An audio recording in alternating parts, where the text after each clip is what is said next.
Well, Indiana's primary election originally was set for May 7th, but it's now been moved to June 2nd. It is part of an effort to reduce the spread of COVID-19. Taylor Johnson spoke with those who say mail-in voting should be looked at beyond the primaries. Indiana state leaders have made some changes to the primary, now taking place in June, by allowing voters to cast their ballot by mail if they choose. In the past, there were restrictions. And that was if you're too ill to go to the polls, if you're over 65, if you're suffering from a disability and can't get there, and if you're scheduled to work on election day, if you're in the military, if you have no way to get to the polls. So for any of those reasons, you could request an absentee ballot and get it.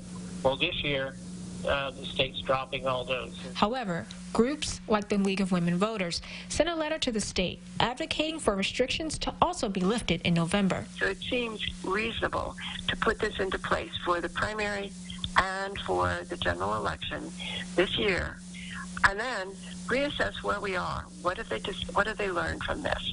Is it feasible? During his time as a representative, Kersey wrote a piece of legislation proposing for Indiana to become one of the few states that vote by mail. He says it didn't get far because of election security concerns, but argues mail-in ballots is one of the safer ways to vote. In this system, you always have a paper backup.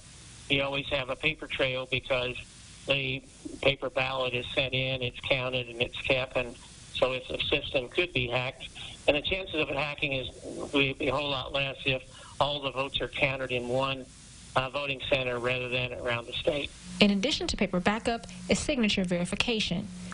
It seems as if sending an absentee ballot to everyone who is registered would be one way to ensure that we reduce the workload in the election offices and make sure that everything is verified, that it is safe for health and for the security of the election. In Terre Haute with Local News That Matters, Taylor Johnson, WAWV. The Indiana Secretary of State's office says that all voters who want to cast a ballot by mail must turn in their application to their county election officials by May 21st.